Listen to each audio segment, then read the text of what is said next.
Good evening and good morning to all the masters. On behalf of SP Tablet, I welcome each one of you here and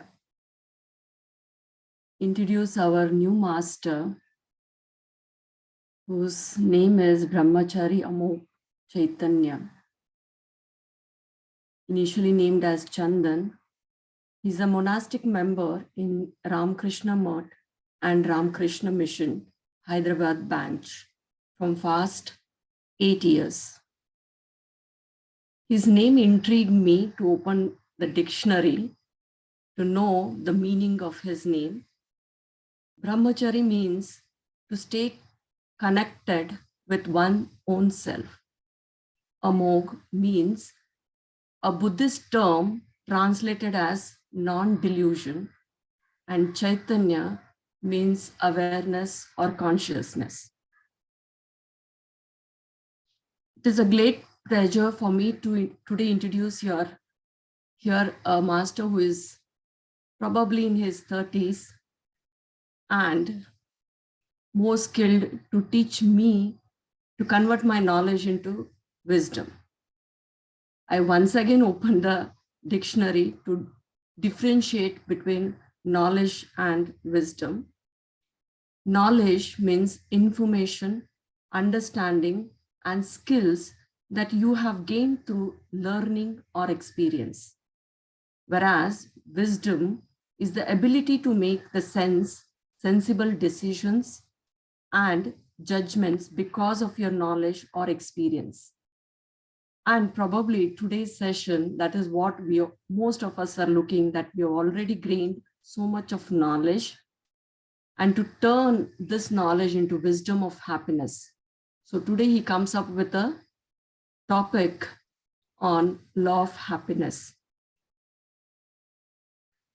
I welcome you, sir, and it's your platform, Chaitanya, sir. Namaste, everybody. I'm really glad and blessed for the opportunity. And I hope my voice is clear. Yeah. Okay. Yeah, clear, sir. So I'll tell a little about myself, little about Ramakrishna Mission. I'll start with some introduction with a little brief introduction on Sriram Krishna, Swami Vivekananda, and Shri Sharda Devi. So as there are three sisters of mine here, so yeah, it's nice. So basically, let me start sharing the screen so that you'll get a visual view of the Holy Trio.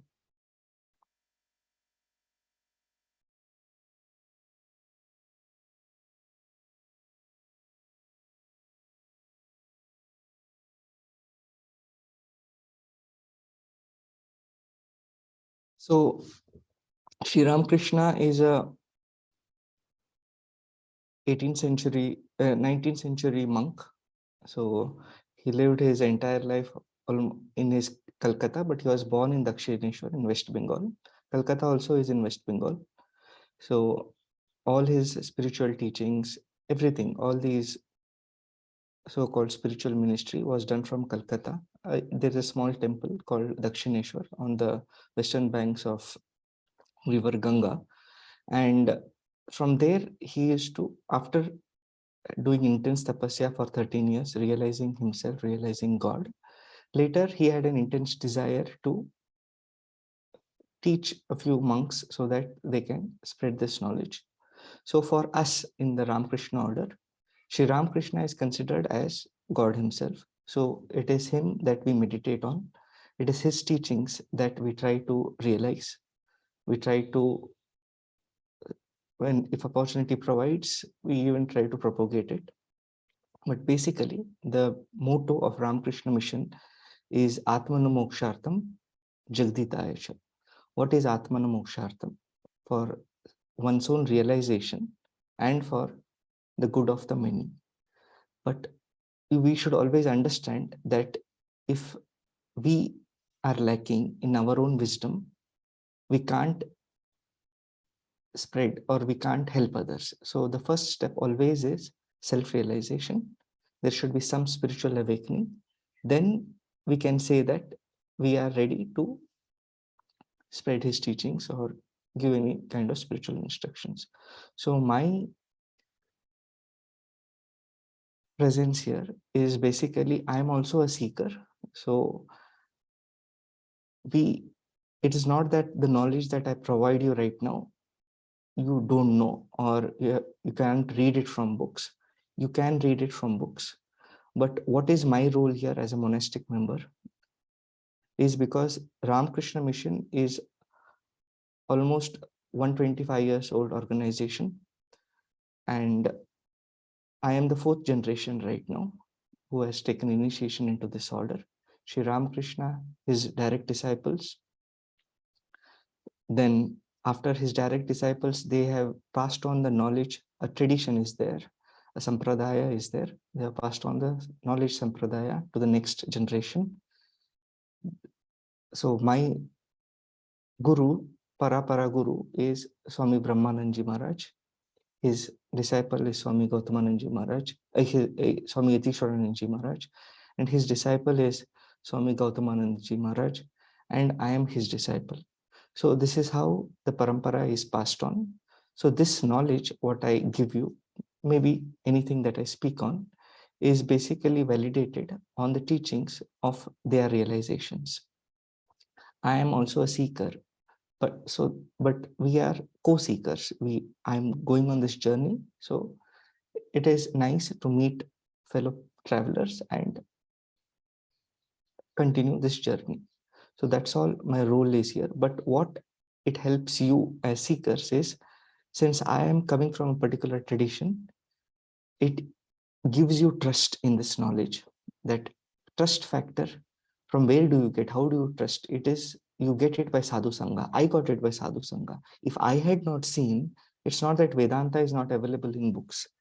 It's not that this knowledge is not available in books. Where is happiness? Happiness lies inside. We have read, we have heard about this. But how do we get faith in this? We get faith in this by being with sadhu sangha, being with people who are on the path of realization, who have realized, if not the entirety of spirit, at least he is able to have an intuition of that spirit. So that is how I got my faith in this path, and I'm a fellow traveler. So that is where I come into this picture. Yeah. So coming to Shri Sharda Devi, Shri Ramakrishna lived for about 50 years, and he has realized many spiritual truths. He's a God realized soul, and he had 16 disciples and many household disciples, and it is through them that we have got this particular knowledge. And Shri Sharda Devi is his spiritual consort. She lived for about 66 years. In fact, after Shri Ramakrishna entered Mahasamadhi, after he passed away, it is she that has taken up the spiritual ministry, and it is she that has spread it. She was the mother for the monastics. So we consider her as Holy Mother, and we meditate on her also. So she has lived a very practical life. It is not that, like Shri Ramakrishna, you can say, is a kind of a mystic. He used to have many mystical experiences. He used to always enter into samadhi, and he had very fixed, he used to choose his disciples, and he had an exclusivity of sadhana. But Sharda Devi, she was just like us, her entire life she has worked a lot. She has never taken any time separate for sadhana. She has just achieved God realization by working like any of us in her everyday mundane chores. Okay. So she has lived a very practical life. So I recommend that you read her life, because you will relate it you will relate your life to her life. She has just lived like a normal woman, cooked for them, served them, taken care of the household chores, and realized God also in basic Karma Yoga itself. They didn't have any kind of physical relationship. Their relationship was entirely based on the spirit. Okay. And Swami Vivekananda, we know him. Usually it is through him that when we say Ramakrishna Mission, or when we use these words, Ramakrishna Mat and all, we usually get the image of Swamiji. So it is Swami Vivekananda who actually spread Sri Ramakrishna's teaching, Sharda Devi's teaching, Vedanta in general, to the West, to India itself. He just lived for 39 years. So I think most of us have some idea of Swami Vivekananda. National Youth Day is celebrated on his name. So Vivekananda, his teachings is quite familiar with us. So I just wanted to just start off with the Holy Trio. And now I'm just going to show a very small video on Ramakrishna Mission, their origin, their motto, their activity, so that you get an idea from where I come from, so that you can, when you want to ask any questions, you can relate to this particular video and ask any questions later. So before that, a few books that I want to recommend if you want to understand their teachings. One is The Gospel of Sri Ramakrishna. I hope you're able to see the screen, the shared screen. Yes. Okay. So The Gospel of Sri Ramakrishna, it is a very nice book. It's a wonderful book. Basic teachings are given in a it is kind of a story format. It is like interaction between Sri Ramakrishna and direct disciples. Swami Vivekananda, in fact, has even told that it is the only book in which an avatara's first-hand instructions are noted. So I recommend reading this particular book. Next is Shri Sharda Devi, Her Divine Play. It is written by Swami Chaitananji. Chaitananji also lives in America. So if you get a chance, you can even visit him. And third one is Holy Trio and Their Mission. If you can't, those are quite big books, about 500 pages each. This is a very small book, 85 pages book. So you can read this very, very briefly and very comprehensively. This book is made. Just their small life, all the 16 disciples, Sri Sharda Devi, Swami Vivekananda, and Sri Ramakrishna, and their teachings. So with this, let us see this video of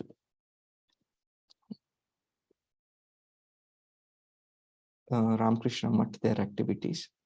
Then we'll take on the topic. Okay.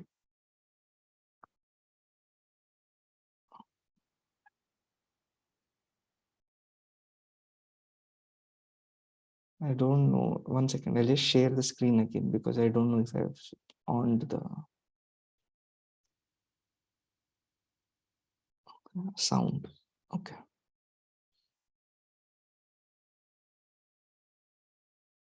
Under the able leadership of Swami Vivekananda, these young men took the vows of monasticism and started a monastic brotherhood in the name of Sri Ramakrishna.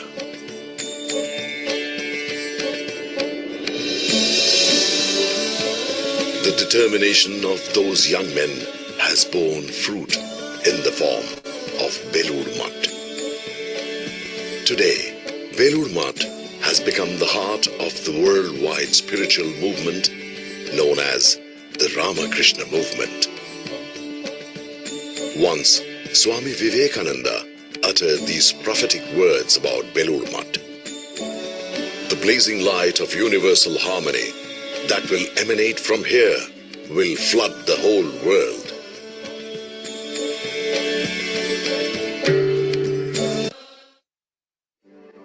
Once, in a divine ecstasy, Ramakrishna uttered, "Service to man is service to God."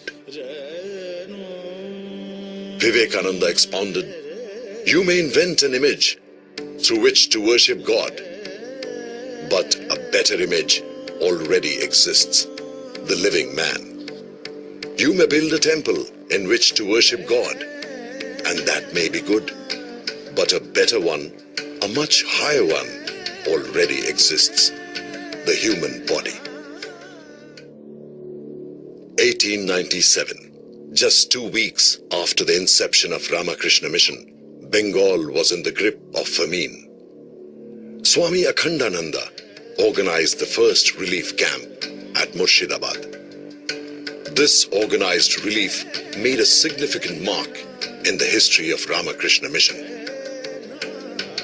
For more than 100 years, Ramakrishna Mutt and Ramakrishna Mission have been conducting various relief activities without any distinction and have enlightened the world to show an extraordinary ritual of worship.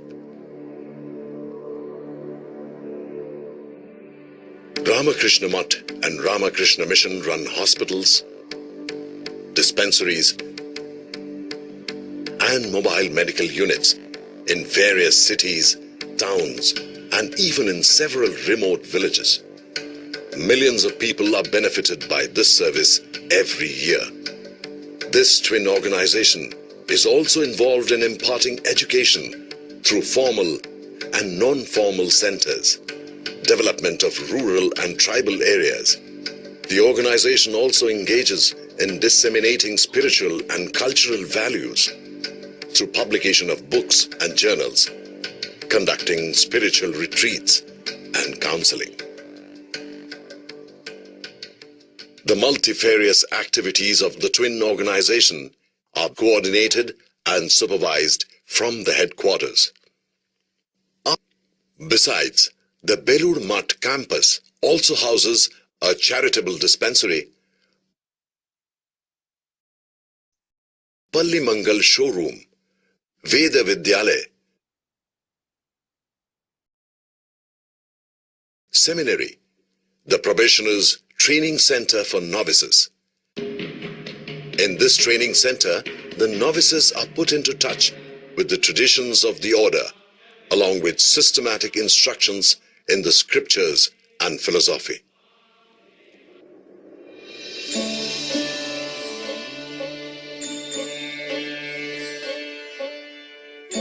The journey to Belur Mutt is incomplete without visiting the Ramakrishna Museum, just opposite to the headquarters building.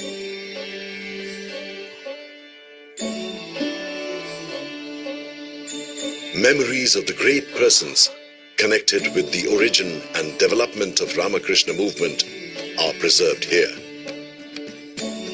The museum has on display some articles and artifacts used by Sri Ramakrishna.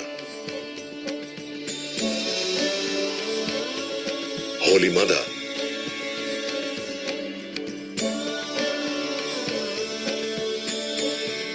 Swami Vivekananda,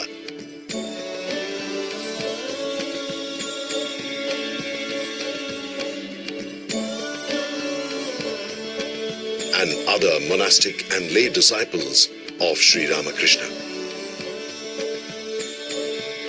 As we witness the exhibits, the history of the Ramakrishna movement and its uniqueness in religious history unfolds before us.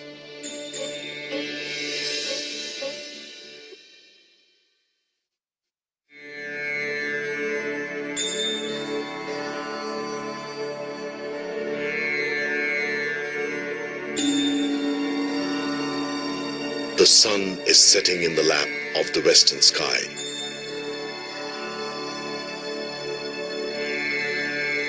Every devout mind seeks the soothing confines of the prayer hall. That enchanting melody of the evening prayer unfurls a wave of devotion.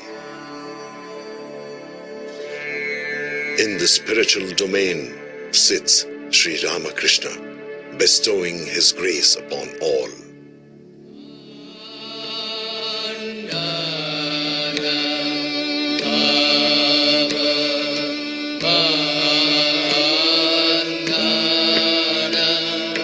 Jaga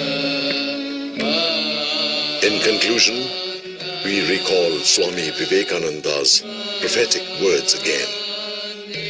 The blazing light of universal harmony that will emanate from here will flood the whole world.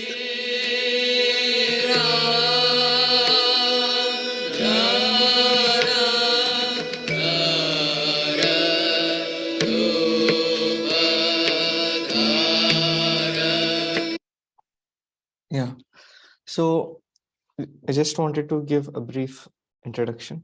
So this video I just edited so that you can get a small sneak peek into how organized monasticism works in Ramakrishna Mission. In fact, Ramakrishna Mission was the first organized monastic order in Hinduism. Usually Hinduism, we have pravrarjikas, that is monks who wander or who stay by themselves in caves. There was nothing organized here, but Christian monasticism is a highly organized order from almost 2000 years. Okay, they had started almost 2000 years back, but ours is just a 19th century order. It is the first organized monastic order in Hinduism. Okay, so as you have seen this video, this format of the Mutt Belur Mutt is usually all the branch centers also follow the same format. So we have about 165 centers in India, about 65 centers throughout the world. So usually the same according to the needs of the people. If they need food, we provide annadhanam. If there is medical, if we provide hospitals, basic educations, diploma courses, vocational trainings, and again spiritual. We have spiritual sessions also. We give meditation sessions, and we even provide initiation into the lineage, the order, through something called as mantra Deeksha. Our presidents, vice presidents, they give this particular mantra. So it basically works like this. And in monks, how we are, first when we join this order, we are called as pre-probationers. Then after about 3 years, we go to something called as training center. You must have seen that in the video. Say it is called a seminary in English. So we go to training center, we get trained there for again 3 years. Then we are given a particular name. My pre-monastic name was Chandan. Now my monastic name is Amoho Chaitanya. Again, after 5 years later, we are given a sannyasa name. It ends with Ananda. So here it ends with Chaitanya. Okay, we are given Gayatri Deeksha, and we take particular vows so that we can grow more easily in our spiritual life. So that's with the basic overall introduction of Ramakrishna Mission, their activities, their motto. Now coming to today's session, I've taken this topic, laws of happiness. It's not an easy topic because, in fact, it is the goal of spiritual life itself. So basically this is how usually I try to understand any subject whenever I take up any subject. First, I try to understand the goal, what I want to get out from it. So right now we want to understand certain laws of happiness so that we may experience that happiness. The practice is basically quietening the mind, that we can do it by meditation, by maturing your ego, Jnana Yoga, Karma Yoga, Bhakti Yoga, Raj Yoga, any kind of yogas you can employ. That's not what I'm going to tell right now. Basically, mine is just putting on certain facts, that's all. So what is a value fulfillment? Why do we want to understand the laws of happiness? Basically, to experience that eternal happiness. So with this basic goal, let us try to get in more deeper. So these are the topics I'm going to just cover in my 4-day session. So a little bit of introduction on happiness, what exactly we understand by happiness. So then happiness as a motive force, why, what motivates us actually? Is happiness the motivating force in our life to do any action? What motivates us? So the levels of happiness. So there are different levels of happiness. There is happiness, extreme happiness, then there is satisfaction, fulfillment, some differentiation so that we may just get an introduction. Then concepts of happiness according to Vedanta, and the concepts of happiness according to Western psychology, the experience of men regarding worldly happiness, that is, how do we experience this worldly happiness? What are the side effects of experiencing this particular worldly happiness? Is it fulfilling? Let us see. The process of manifestation of happiness. How exactly is happiness manifested? If we say that it is manifesting from this, where exactly it is manifesting from? What is the source of happiness? And then the 5 laws of happiness. So these laws are basically, at last I have structured them. So before that, I need to give you an introduction.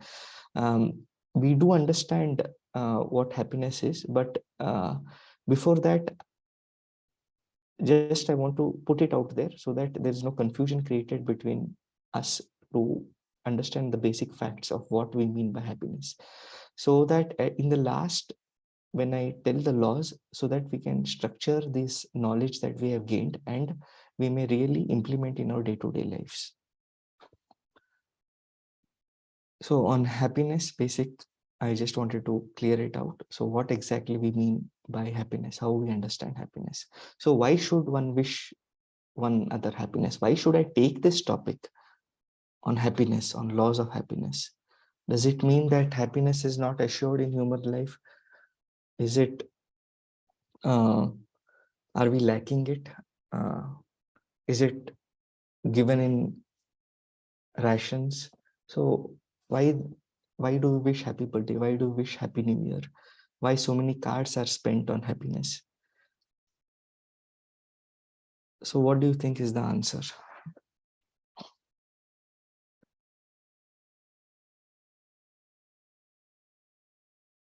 So the answer basically is yes, we may feel that we are not experiencing that happiness. That is why it is good to wish people for happiness. Okay. So what does Hinduism say on on basically this world samsara? So in Gita, Shankaracharya, who is the 8th century mystic, he is the founder of Advaita philosophy. He has written a commentary on Gita, and in that he says, what is this thing known as the world? Ye jagat kya hai? The experiencing of happiness and misery is what is called world, samsara. And one's susceptibility as an experiencer, as an doer, as a knower, as an experiencer, when you experience that happiness and misery is what is called worldliness, sansaritva. In Hindi also there is a poem, kabhi sukh hai, kabhi dukh hai, iska naam dunya hai. So we take it for granted that when we use the word, when we tell we want to talk about life, we proudly say that yes, life means it is a mixture of both happiness and sadness. We have this notion. Let's see whether it is accepted by Vedanta or no. So then we have again many degrees of happiness. There is something called as pleasure. There is something called as delight, joy, glee, enjoyment, ecstasy, rapture. There's elation, there is gladness, beatitude, blessedness, felicity, exhilaration, and so on, depending on the quality, the nature and intensity of the happiness that we experience. We give so many names to the degree of that happiness that we experience. So basically the gravity and that subtlety of happiness in human beings is more than that in animals. So that is why we say it is a great, we are fortunate to have a human birth. So our goal here is try to see whether the so-called worldly happiness is taking us to doom or blessedness. So where is it heading if we bet on this worldly happiness, try to find happiness in this world, believe in that this world is nothing but a mixture of joy and sorrow? Where is it taking us? Is it taking us to blessedness, something permanent, something eternal, or is it taking to something misery? Is it taking us to suffering? So is there a common motive for all human activities? This question has been asked in all the philosophical circles in the West and the East. Right now it is asked by almost every psychological school that comes into existence. So is there really a motive for your activities? So they say even a fool does not do anything without any motive. So what is that motive? So Vedanta says the motive is happiness, and it is very logical. We can agree on this, that yes, the motive is happiness. I'm not keeping time, so if the time is up, please tell me. So consciously or unconsciously, all beings are seeking happiness, whether you seek it directly or indirectly. Know that we seek some kind of happiness in every action, in every intention we have, in every motive we have, in every work we do. It is one of the most fundamental urges in human beings. It is very fundamental. And we try to seek happiness in so many things. Some people seek happiness in food, sleep, sex, power, name and fame. Some people seek happiness in some meaningful activity. So many ways that we are trying to seek happiness, but understand the motive behind all this is basically you're trying to get some kind of happiness. All movements are linked to that basic urge of seeking happiness. Even the psychologists call it as a pleasure drive. There is something called as id, libido in us, and it urges us to seek happiness. And sometimes they prescribe us to satisfy that urge. Some say that we should sublimate it and try to direct it to some higher forms of happiness. All these things, ideas we have read in our books. But paradoxically, it's very strange that happiness seems to be always eluding our grasp. We try to get happiness from all these things, from our work, from our wife, from our children, from name, some fame, some power, some kind of product, but we are still unfulfilled. It's very strange that why are we not fulfilled when whatever we want is there in front of us, but still why there is an urge that I'm still unhappy, I still suffer. Why do we feel like that? So Swami Vivekananda in his lecture on Steps to Realization, he compares man's search for happiness to an oilman's bullock. Okay, an oilman's bullock going round and round the press in the hope of getting the wisp of straw tied to the yoke just in front of its eyes. So I don't know if you can get the analogy.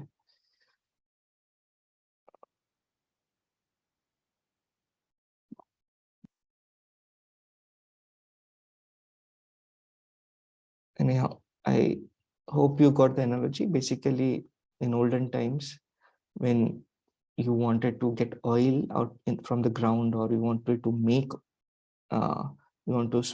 make oil, basically a cow used to be tied, and it in front of it there is to be some kind of straw tied, so that in the hope of getting it, it's going round and round, but it's never able to get it. So we all want that boundless, endless happiness. We are seeking it. We're trying to seek it in this world, but our efforts in this direction are checked by certain natural factors of this phenomenal existence.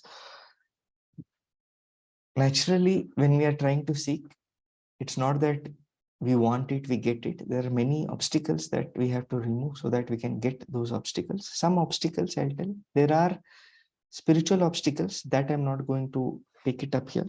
The most important of this is ignorance. We don't know where exactly it lies. This comes in the spiritual domain. Here we can say that I don't know where happiness, nobody has told us where actually happiness is.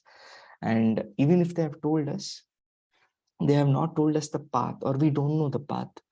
And sometimes even after knowing the path, we are unable to practice it because of our emotional bondage, because our will is bound by our emotions, by our instincts. Even though we have got a human birth, still we have animal instincts. And sometimes we don't even have faith in these instructions, the path. So this comes in spiritual domain. Apart from that cosmic ignorance, there is some minor ignorance also. Chota chota, we don't know things. It is called as Vishaya Jnana. So this Vishaya Jnana, this can be removed by your everyday science, by your everyday humanities, by your everyday arts. By understanding these things, your secular sciences, you can get rid of this minor ignorance, like the working of your one's own mind. You can get rid of this ignorance by studying psychology, ignorance about the future, etc. By some kind of deep thinking, you do get rid of it. But understand that is the reason that we are not able to experience that happiness that we intend to experience in this worldly life. A second check is powerlessness. That is the inherent limitations of your body, senses, and mind. Our mind itself are limited. We get tired, our mind. Why do we sleep? Why do we sleep, you think? So the answer given by Vedanta is because the mind gets tired. Even the psychologists or the neuroscientists agree on this. Our nerves gets tired experiencing this happiness and misery in life, and we go to sleep. They need rest, and again when we get up, they're rejuvenated, ready to take up this so-called life of pain and pleasure, life of duality, life of profit and loss. See, everything in this world, everything. I would like you to participate also. So do you think there is something in this world that is non-contradictory, that does not have dual nature, that does not change? There's absolutely nothing that we can say that it is the same throughout. It is non-contradictory. It contradicts the same thing. The same chocolate right now is the cause of great happiness, but the same chocolate is the cause of your diabetes also. It's a cause of great misery also. Similarly, your same body, which is, you're so full, so proud of it, you're flaunting it, people appreciate you, you get name and fame by your beauty, but the same body is a source of great pain. When you get old, when you get sick, mind, you can say, mind also is like that. By your great intellect, you get Nobel Prizes. By your great intellect, you get so much name, fame, money. But because of the same mind, when I ask you to meditate on one particular object for a little while, it's a source of great pain. When you get dementia, it's a source of great pain. So everything in this world, they say is contradictory. Okay. So they are always a source of great happiness. Then there is a third check, the scarcity of objects in the enjoyment. So this is self-explanatory, that it's not that objects of enjoyments are unlimited in this world.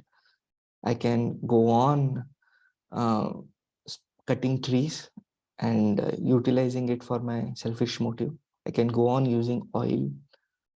I can go on spending natural resources. Natural resources itself are limited. So these are the basic difficulties that keep that check for experiencing that eternal boundless happiness. Then, owing to these obstacles, we cannot fulfill our desires for enjoyments, and this gives rise to sorrow. So, what is sorrow? So, when your wish is not satisfied, we say that is sorrow. I hope we can agree on this. Try to feel completely free, try to participate. You can, if there is any questions in between my explanations, kindly ask me in between. It's not that you need to wait it out for the end of the class. Okay, so basically sorrow, when we use the word sorrow, when we use the word dukkha, we have all experienced dukkha, is basically when our desires are not satisfied, we say that we experience sorrow. So let us have a bit of cause-effect analysis. Why do you think, kindly participate in this particular question answer session. Why do you think, what is the main cause of sorrow? So let us start with the first thing that is there in the sentence. They say craving, that Krishna, it is like a cat that is scratching from inside. This a constant craving, they say, is the cause of suffering. Till that craving is satisfied, we suffer. So what do you think is the cause of craving itself?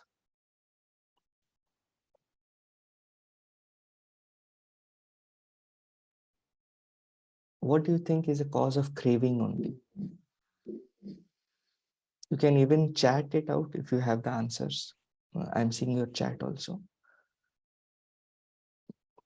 You can answer it. You can unmute yourself and answer. What do we feel that is the cause of craving? What causes craving? Dissatisfaction, they say.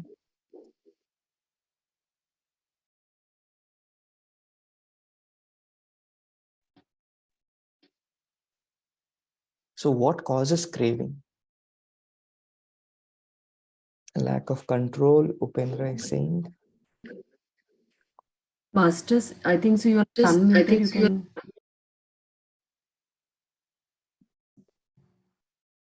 Comparison. I Ever-changing wish. think A Masters. desire that is in past, that we are trying to seek what is in past, and we cannot feel the same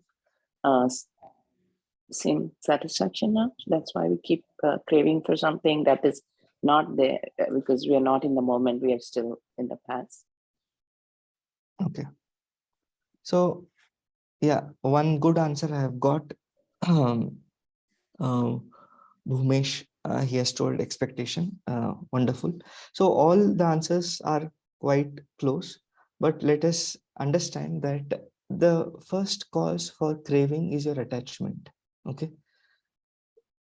Because you are attached to a particular object, that is why craving is there. Suppose you have never have had Coca-Cola in your life. Suppose you have never had tea in your life. Will the craving arise? Craving itself will not arise if there is no attachment. Okay. So in fact, I'll tell you a very nice example. One of our acharya, he is one of my gurus. So his name is Swami Vivekananda Maharaj. In my training center when I was in Belur Math, I heard in Bangalore center, in Ramakrishna Math, Bangalore, I think it is the first World Cup.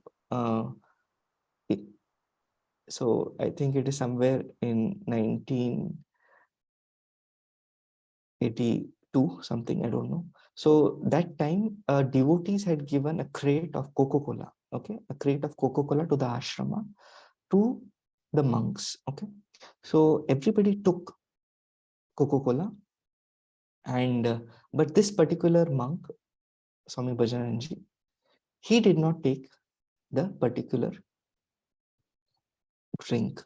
So why do you think he did not take? Because, as I've said, if you have never tasted it, where does the craving come from? You have just cut down the root itself, craving.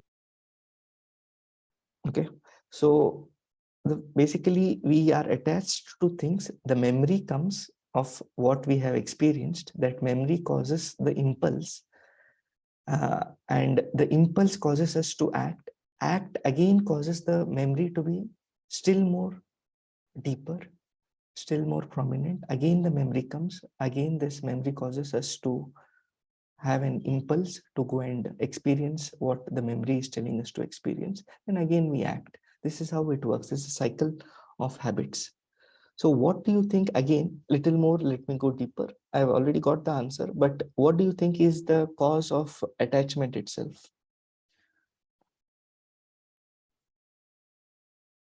ये attachment क्यों रहता है for a person? Ownership, to hold on. Yeah, ownership. Good enough. So the answer,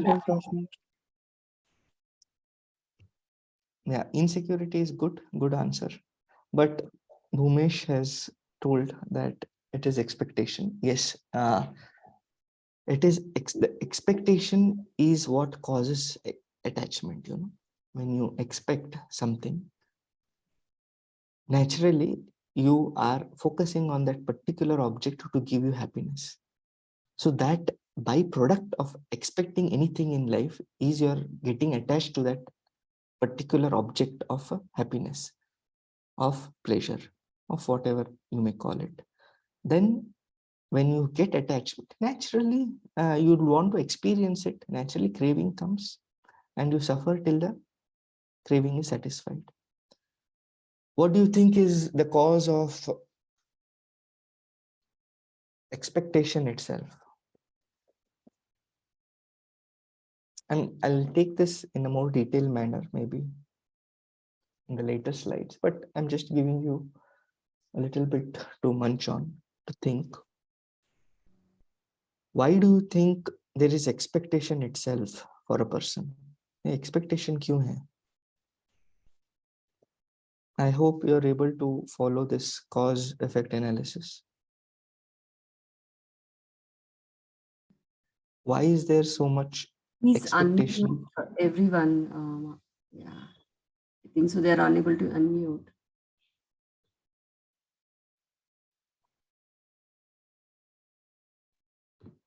Yeah. Yeah, please, masters, you are unmuted, please. So Satish is saying we have expectation because there is an innate sense of pleasure. It's quite a good answer.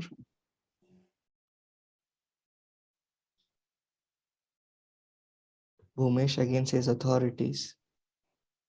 So, right, the answer is, some say belief. Nice. Desire is what we say as so-called craving itself. That is what we are trying to understand, why there is desire. So desire can't be the cause of expectation.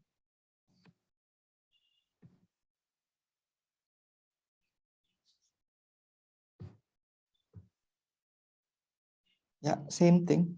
Ravali. Masters, it is great to hear you all. Please kindly unmute yourself and speak. It brings a lot of clarity in interaction than the chat. You can't unmute.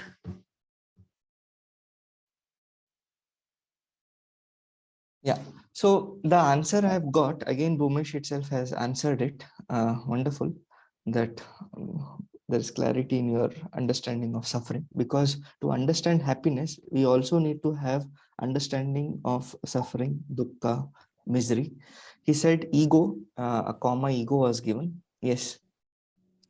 Basically, our ego causes expectation. So how can we understand this? Let us take an example. Let us take an example of a mother.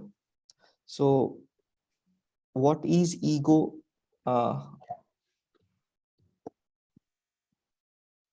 Let me just define that. Let us define that first, because again, we don't have to get confused, because everybody understands ego in their own way. Ego is basically your self-identity, okay, your self-image. Who do you think you are? What is your level of understanding?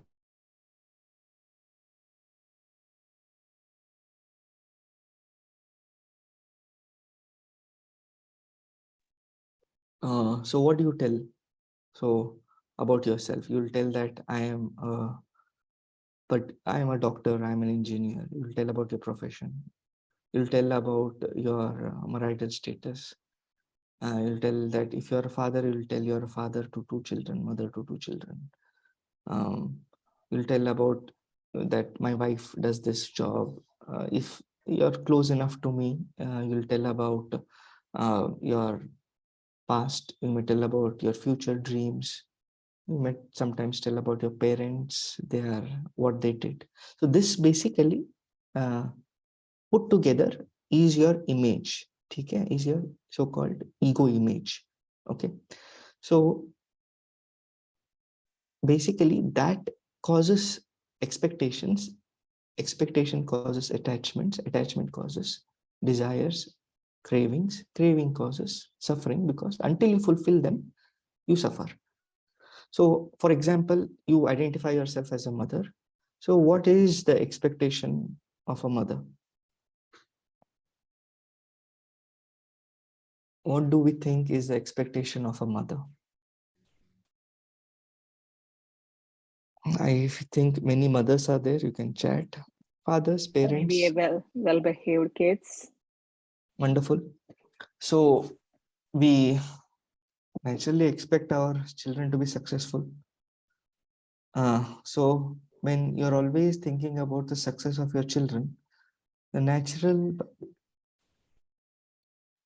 side effect or byproduct is you will be tremendously attached to your children, because you're constantly meditating on their success. So that is the natural. It's nothing. I'm not telling here it's good or bad. It is just the way our personality works. So just because we expect success, do we think that we get success? What do you think? You expect success from your children. Are all children successful? Sorry. You all are muted. Yeah, you can. So yeah, So Satish is saying, everybody's definition of success is different. So it might be different for what I think than compared to what my kids have. yeah, okay, whatever Definition you of think, success. whatever we think, let us understand success as whatever you think. Do you think that you'll get whatever you think? No. So the answers are yes and no, both. Good enough, If fair we enough. get one, like maybe we will have another thing come in line. Okay. So understand, you need to have a bit of faith here. I'll prove it later by some kind of cause effect analysis again. See, just because you expect success, see, if you have seen people working really hard from 9 to 9, and their bank balance is just few bucks, just hand to mouth existence. Have you seen such people? Yeah. Yep. Yes. And have you seen people who are not even lifting a single finger? Not even a single finger they lift, but they are just minting money. They are just, so much money is there. Have you seen such people also? Privileged children, privileged people. Yes, yes. Yes, good. That So why is do you luck. think? Yeah, Due to okay. the luck. That's what I'm coming to. So और पूर्व जन्म के उसके correct. जो अच्छे कर्मों है उसका फल है. True. So that's what I wanted to come to. So see, just because you work hard, you be the best mother, you do everything that is right. You think this is success, I should get it, but still it eludes you. Still it goes further and further away from you. You're working your eyes out, day in and day out, you put your work, but still you're not getting that fruit that you desire. Why does this happen? And why people who are not even working for a few minutes, they get everything? So basically in Patanjali Yoga Sutras, they say Bhoga, Ayush and Jati are predetermined. What is Bhoga? Okay, Bhoga, I'll come to it later because that's what I want to come to. Let us take it up as Jati or Ayush. Do you think that Ayush, that is how long you live, do you think you have control over that? No. No. Absolutely not. It is predetermined how long you live. Okay. And Jati, do you have control over your sex? That I'll be born, that I want to be born as a girl, Boy or I want girl? to be No. born as No. a No. boy, I want to be born as a Muslim, I want to be born as a Hindu, I want to No. be born an American, an Indian. This Jati, I want to be born as a Brahmin. Is it predetermined? Is it under our control? No. No. Good. So trust So me. same first, then same thing for Bhoga. We Yeah, don't know. that's what It I'm is coming not to our. that. Yeah. I'm coming to that. So third thing is Bhoga. What is Bhoga? Your experience of happiness and sadness, your experience of happiness and misery, the so-called success. Because what is success? Success is whatever you, as she said, that everybody's definition of success is different, but the goal is the same, happiness.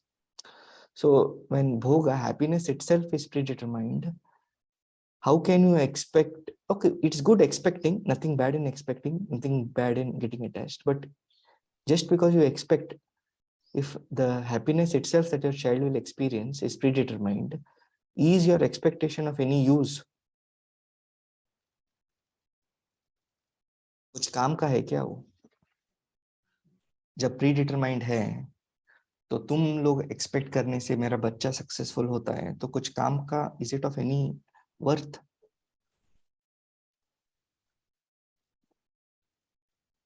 I hope you're able to get the question. See, yeah, see, it is.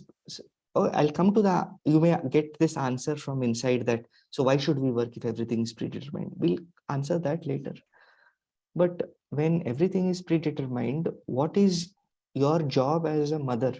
Okay, that again is a different aspect, completely different. But let us just stick on to that particular this analysis of suffering. Okay, so see, even though you expect suffering, success and happiness to your child, don't think that you will get it. It's not in your hands. It depends on his karma. It determines. It depends on his so-called previous life's karma. Okay, so all we can do is try to interpret this world for them in the right way. Anyhow, that is not the topic I want to discuss, but just coming to suffering. So I basically, you are so identified as a mother that you expect so much success, and when you don't get that success, you become unhappy. The same thing with husband, wife. You expect love because you identify yourself, I am a husband, my wife should love me. my husband should love me. He should provide for me. He should listen to me.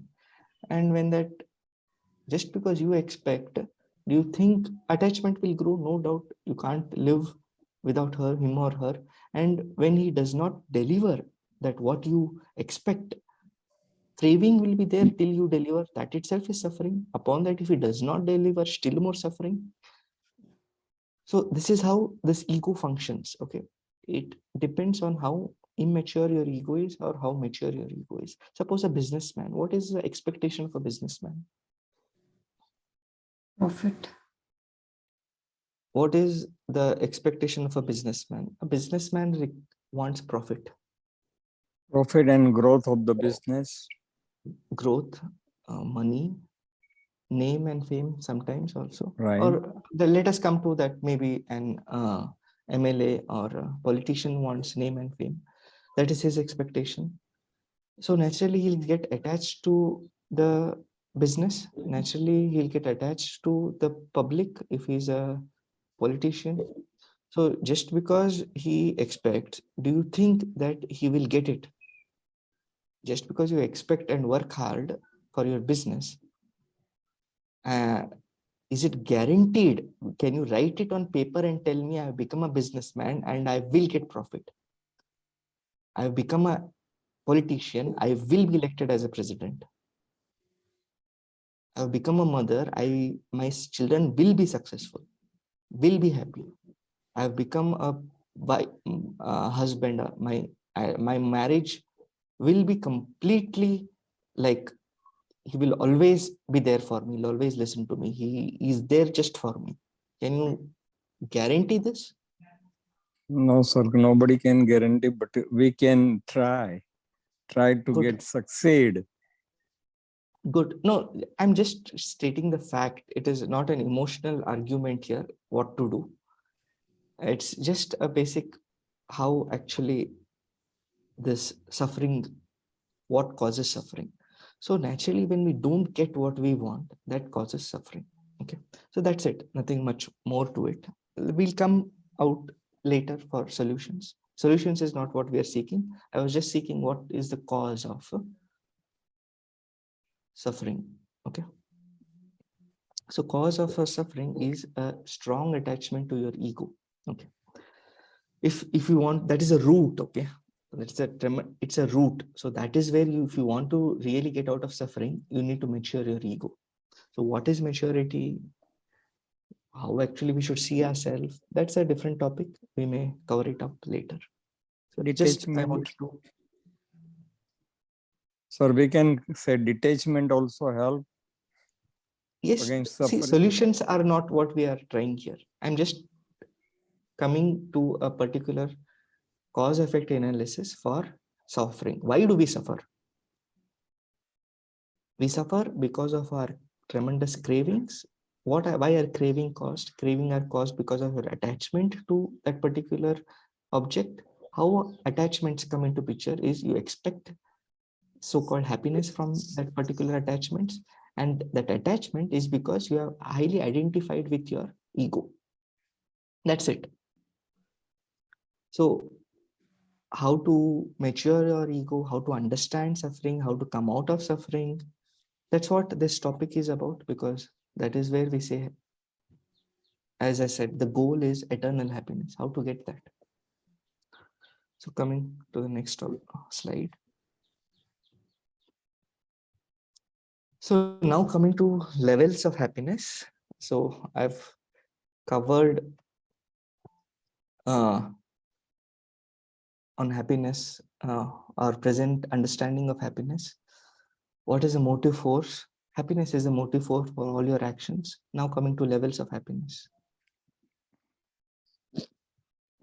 So there are different levels of happiness, as we have already seen there also previously. There is ecstasy, there is pleasure, there is so much benignity. All these things are there. So let us see from a Vedantic perspective what exactly they understand by levels of happiness. So there is something called as when you are satisfied with some material object like food, sex, sleep, a power, some name and fame, we say that it is dahika bhoga sukha, that is happiness of the body. Okay. So is the slide clear, or do you want me to maximize it or something? Yeah, it's clear. You can even maximize it if you want.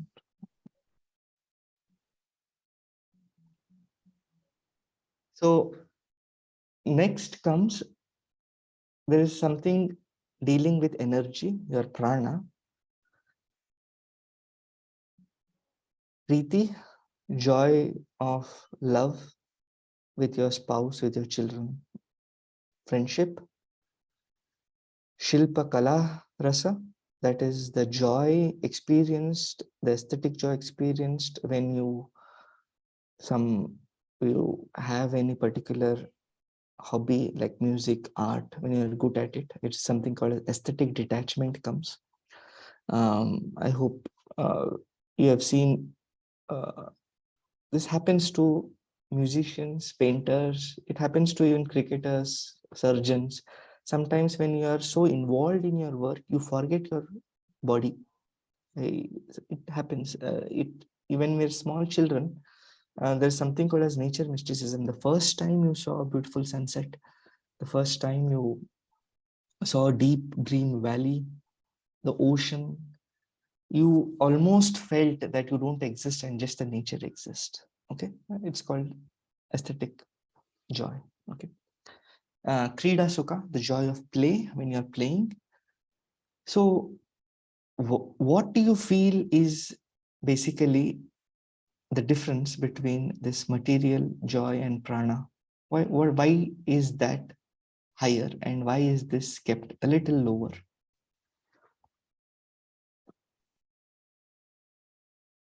Why they have made this kind of a level? What is your analysis? How do you understand this particular? Why has been prana higher than annamaya, or why has this happiness experienced on energy level higher than the experience in material level? Kyun hai aisa? What do you analyze from it?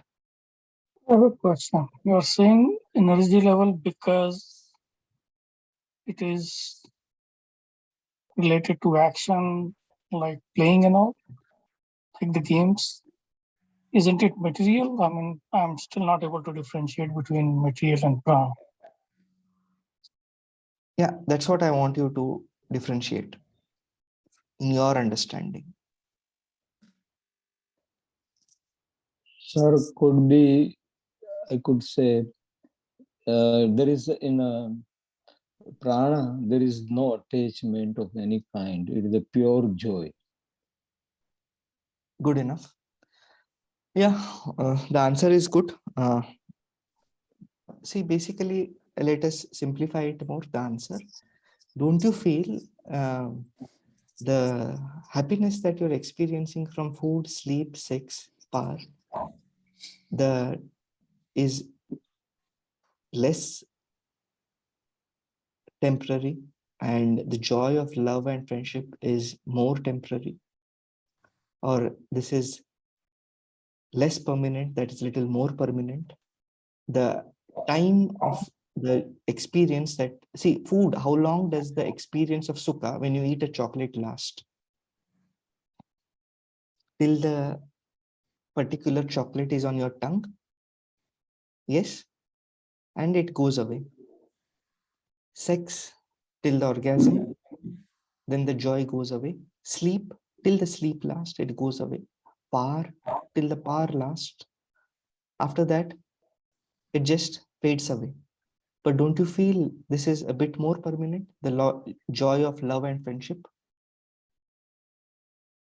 Yeah. Yes. So that is how basically the differentiation is done. It is based on it is more and more permanent. Okay. because we ultimately want to come to something which is completely permanent. That is how we want to analyze. That is the goal, value fulfillment, to attain eternal happiness. We have come here because we are not satisfied with the definition that kabhi kushi, kabhi gam, isi ka naam dunya hai. If you are satisfied with that definition, then that is also not a bad thing. But the goal that we have come here is to find something eternal, something which is permanent. That happiness we are seeking, even the intention when you seek from impermanent objects is permanency itself. So with understanding in this way, something more permanent of joy we get from the joy of selfless service. There is something more joy called Bhaudika Sukha, intellectual joy, joy produced by pure knowledge, gained through research, studies, etc. Here, the joy that you experience is not dependent on any material objects. It is a purely a joy of some kind of, it depends on your so-called on your mental capacity. So the joy here, see, whenever, even if I give you an option, whether you want a chocolate or whether you want a degree, what will you choose? You'll choose a degree because that degree gives you name, fame, all that, sex, power, food, sleep, you can buy that from it. So natural, and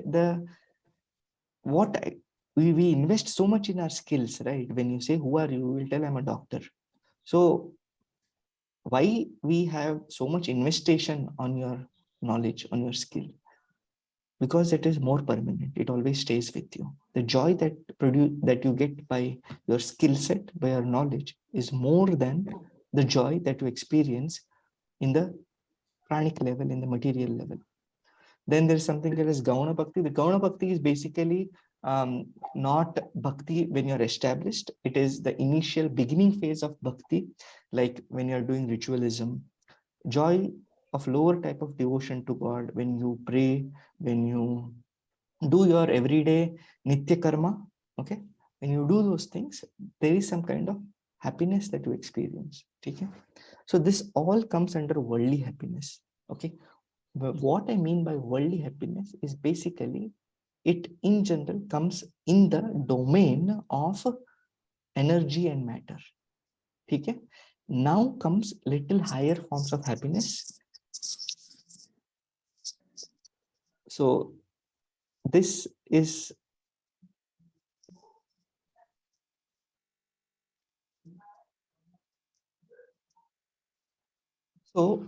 there is something called as Shamasukha. Shamasukha is the joy of self-control. When your sense organs are completely controlled, they are not pulled out by the sense objects. When you have control over your sense organs, your sight, your smell, your touch, your taste, your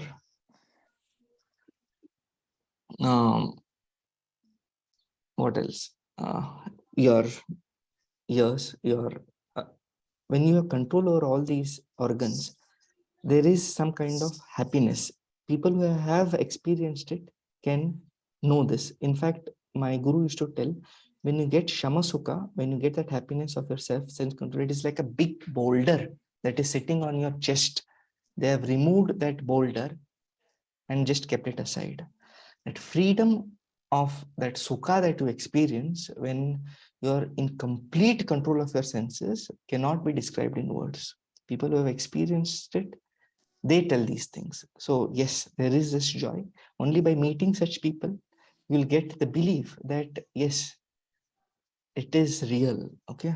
Otherwise, it is nice to see these in books. It is nice to listen these lectures, but try to meet such people who have really got control over their senses. Then you'll feel that you'll be able to literally perceive it. It is that clear, you know. Then next comes Shamasukha culminates. Actually, Shamasukha is just not Shamasukha. It actually culminate in Trishna Kshaya Sukha. Kshaya means it cuts. Trishna means cravings. So Kshaya means chala gaya hai. Your cravings have just evaporated, just gone. So this joy of freedom from klesha samskaras or bhoga vasanas, that is called as this kind of shamasukha. That is when you're emotionally free. Okay. See, by nature we are free. Then why do we feel so? Why do we suffer? Why we feel that we are so limited? Why do we feel we are bound? Because see, freedom is the freedom of the will. Your willpower is bound by your emotional life. Okay. Your willpower is bound by your instinctual drives. Your willpower is bound by your desires. That is why we feel that we are limited. Okay. So basically, kya hai ye liberation, moksha, and all these words we use? Basically, it is a liberation of your willpower. It's nothing more. It's not that you are bound jiva or something. Jiva is always free, but your will is bound. Okay. When that will becomes free from your emotional life, what do you mean by emotional life? That is Shadripu, Kama, Krodha, Mada, Matsara, delusion. All these things are your Shadripus, your emotional, strong attachments. Those are your emotional, you're bound by them. When you're free from all those things, then you experience something called as Shamasukha or Trishnakshaya Sukha. After you have experienced, then spiritual happiness starts. Slowly you start getting an intuition of it.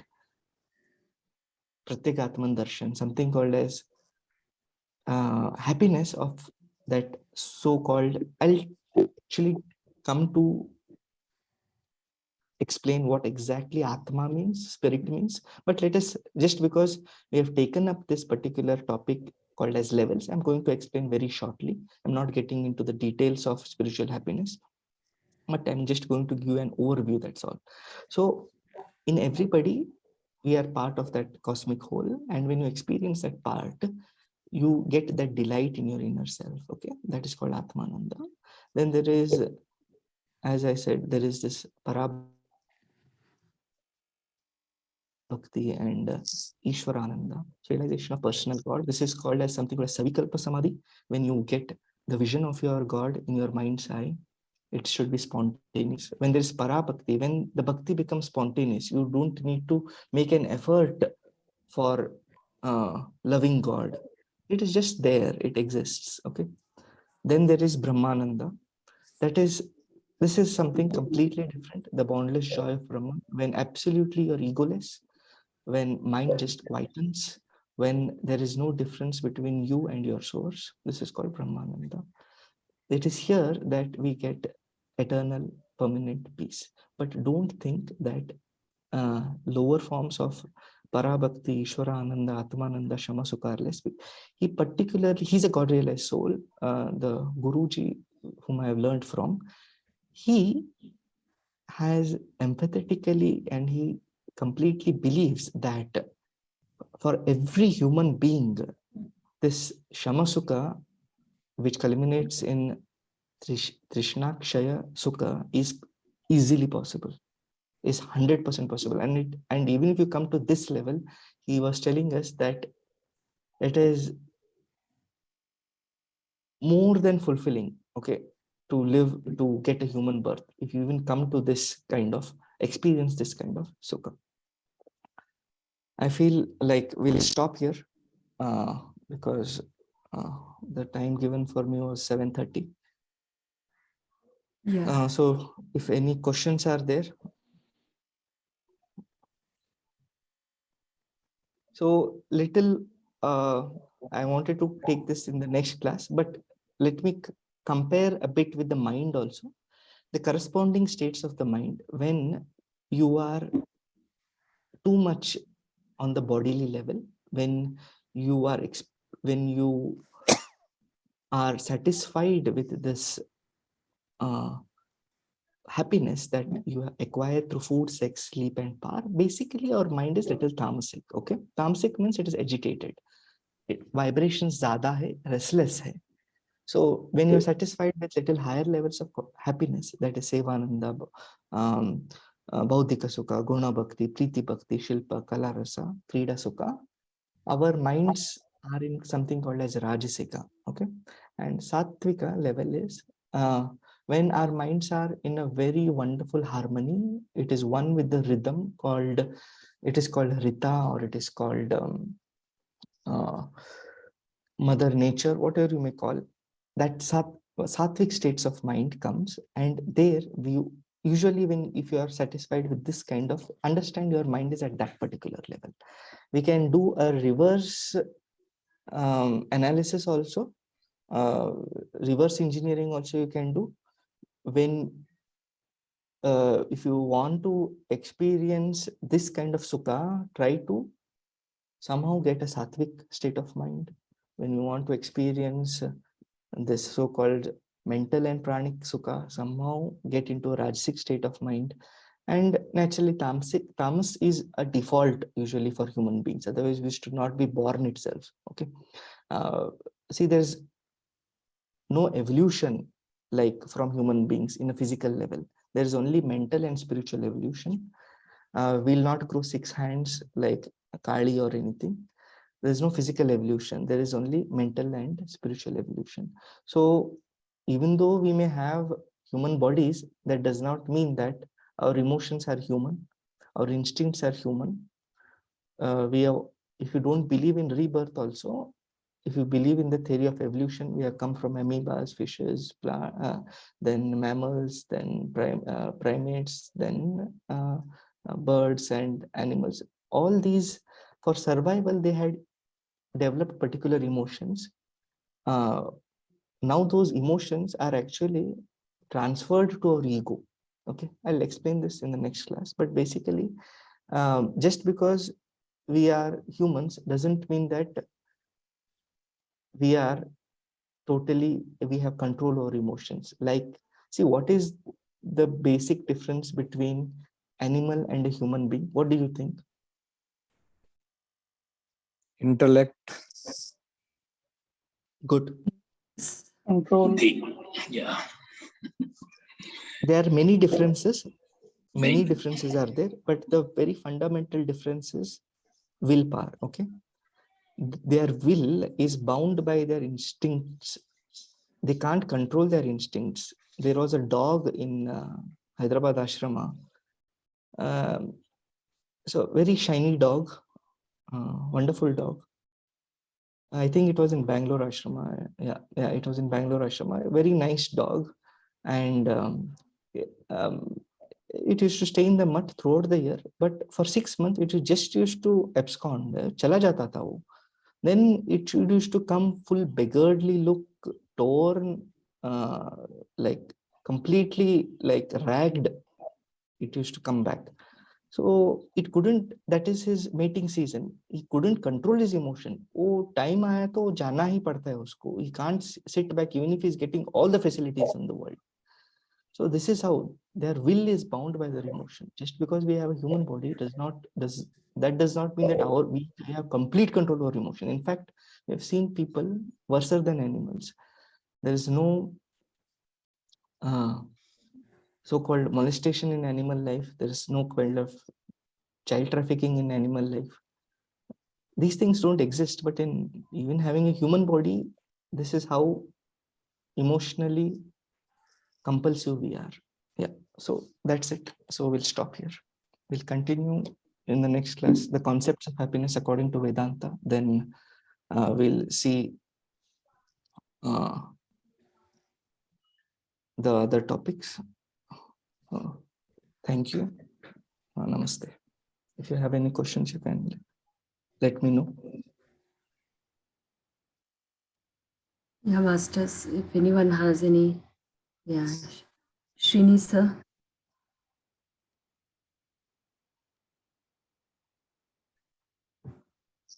You can unmute. Thank you, sir. Thank you very much. I have one general question, not on happiness. What leads a normal human being into monastic practices? If you can relate your example, we'll be very happy, sir, to know that. Okay.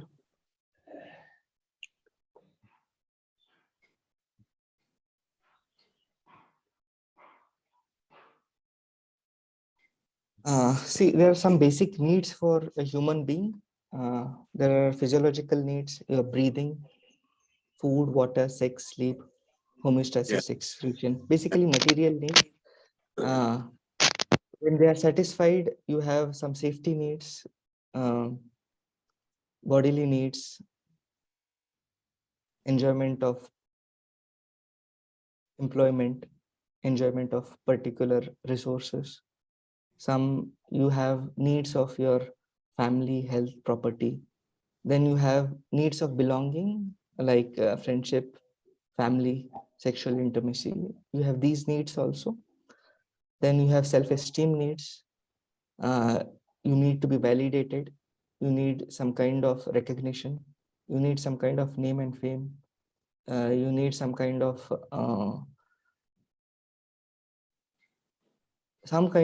external stimulus for your so-called happiness. Then there is something called as life of meaning. You need to give back something to the society. You need something creative to do. You need to solve something. There's a lot of prejudice that is gone at this particular level, but understand that still there is a need to create, to give. So all these needs are there: kama, some pleasure, then artha, name, fame, power, then dharma, then I want to do something good. So, but see, there comes a time, it may not come to everybody, that we stop feeling fulfilled with this basic needs. So Sriram Krishna used to give a nice example. He used to say that the child says to the mother, "Mama, when I have to go to the bathroom, please wake me up." So when he says that, "Mama," the mother says, "Beta, see, the call of nature itself will wake you up. I need not wake you up." So it's not that this particular level of kama is bad, artha is bad, dharma is bad.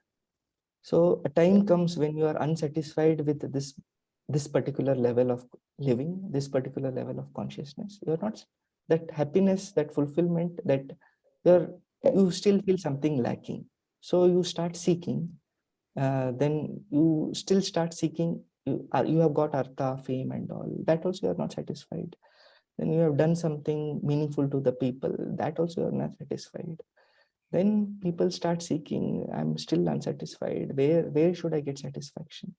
That is how, when you seek, you come to monastic life. You try to seek here whether the answers lie here.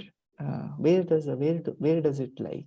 So the seeking itself, a monastic life basically is like a particular research laboratory where you start seeking in a inner space inside you. So that is usually how I have come. I didn't find satisfaction in the basic necessities, in the basic basic resources that I have experienced. So I tried to seek, and I ended up in a monastery. So it's more of seeking and self-exploration that leads to trying to find something more permanent, more fulfilling. But it may not guarantee the objective what you are seeking also. Yes, that how do we understand this particular question of yours is by seeing people who have experienced that fulfillment, seeing their life, living with them. You start getting little faith, and slowly when you do your spiritual practices, you start getting intuition. You start understanding that yes, it lies here, and that is how slowly faith grows and experience follows, and you will say that yes, now I can guarantee. But before experiencing it, you can never say, I can guarantee it. Yes. Thank you. Thank you, sir. Chaitanya sir, so when you mentioned about the religion that you born or you choose, but we don't have any guarantee that we know of. But there are so many teachings on pre-birth planning at the soul level. They say that, yeah, you know that who is your mother, that you select your mother, your father, your family, your name, and your sex and gender and all that stuff. Then how is that related to what you just mentioned earlier? Yeah. So I'm talking about it is from the mother's perspective you're talking about. Can you choose your sex? I'm asking. Oh, okay. Okay, I got you now. Yeah. Yeah.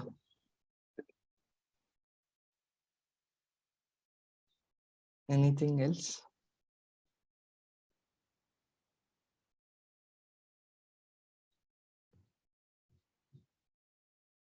Yeah, Masters, any questions or? Chaitanya, sir, you explained about tamasic, rajasic, and sattvic levels, right?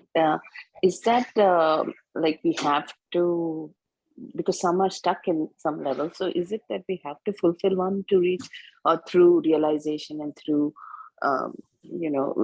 we can progress to the Come again. sattvic level?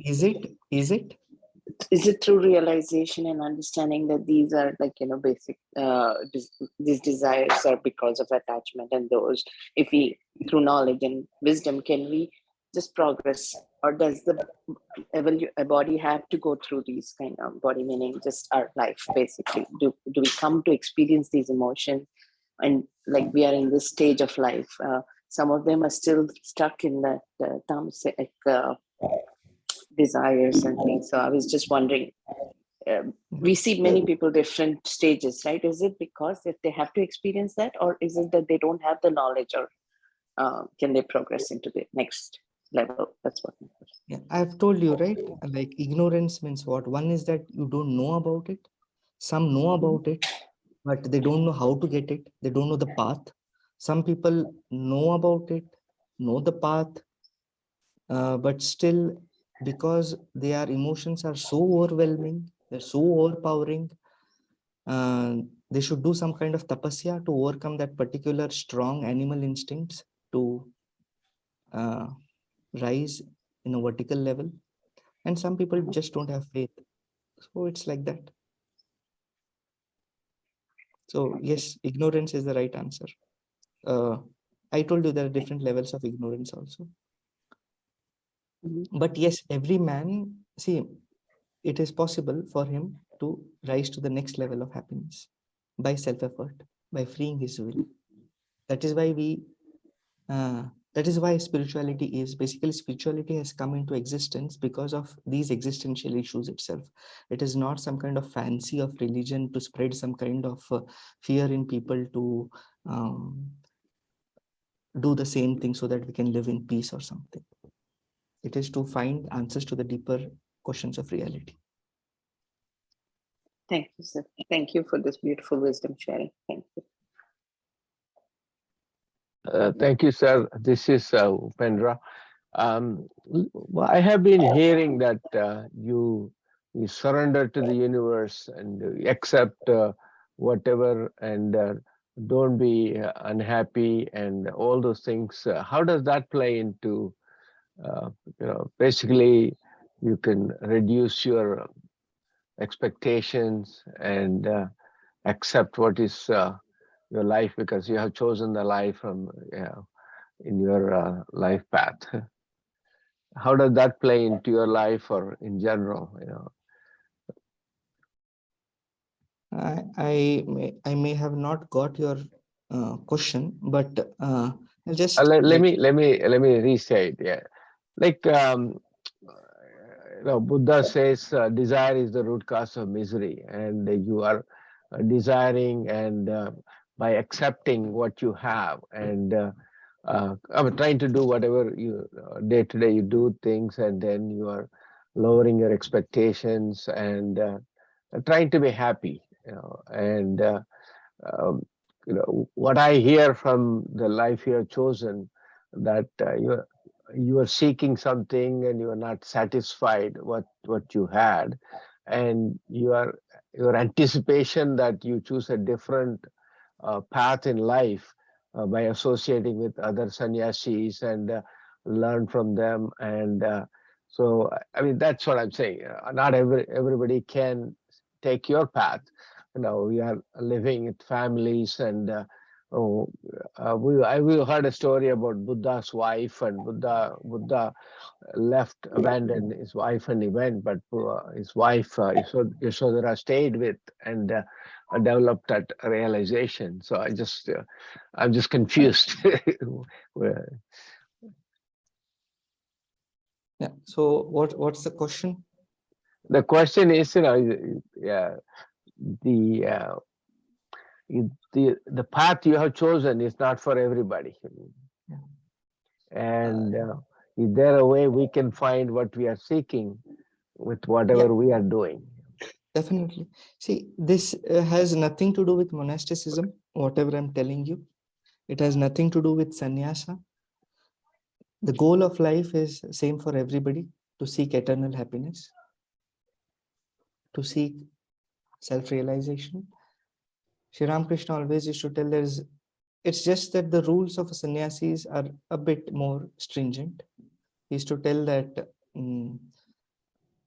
householders, for them, seeking this ultimate goal is like with eating luchis and curries. But for sannyasis, it is seeking the same goal, but with upavasa, nirjala upavasa. That's all is the difference. It is just we seek it more consciously. We seek it. See, what basically monasticism is? Basically, it has taken care of our basic needs. That's all. I don't waste my energy in earning money. I don't waste my energy in roti kapda makan, trying to earn the basic needs for human being. That energy right now, for me, I can use it for going inside, for understanding the laws of life, understanding the nature of life, understanding the nature of consciousness. I use that energy for that, so that you can also do it. Let's try to make some time and use that energy of that made up time to seek. So there's nothing very mystical to monasticism or so-called sannyasis.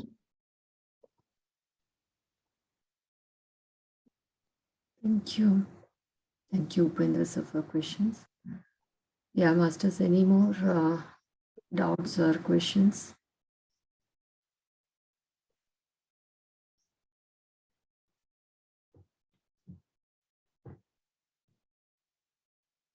Yeah. Chaitanya sir, I don't see any more hand raises. And thank you for this wonderful insight of happiness. And it is path. And now that the master himself revealed that he has 3 sisters, till then I didn't take an opportunity to say that. In fact, I think so. We are 4 sisters here. Deepa ma'am, Naina ma'am, and Manjula ma'am, and myself. We are kids of different brothers and sisters, and he's the youngest among us. And the nature plays its role. This is a wonderful session, and definitely an emotional one too.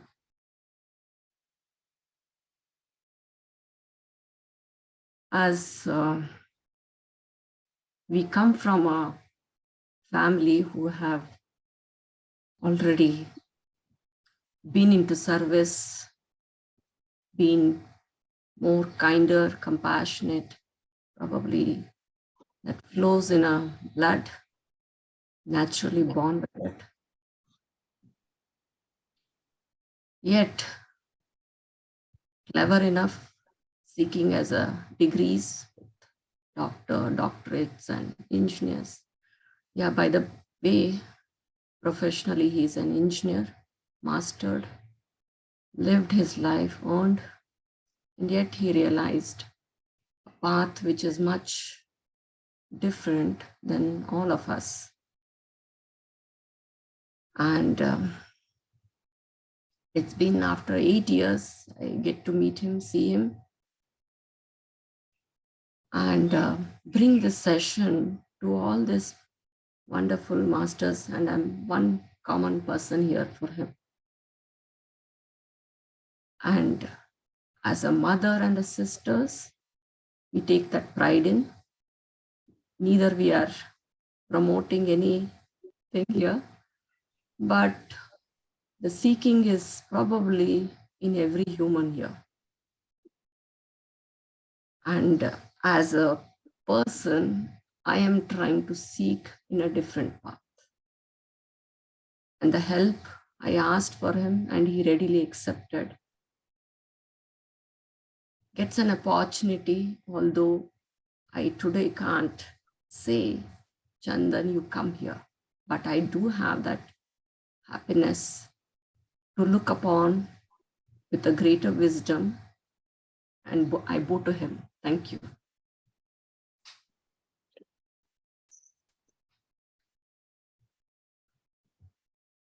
Yeah, Ashok sir. Yeah, thank you, Chandan sir, for coming and giving your wisdom to all of us in this particular platform. And thank you, Lakshmi ji, for bringing him to this platform and providing the knowledge required for us to understand from the perspective of Chaitanya sir. Thank you. Thank you.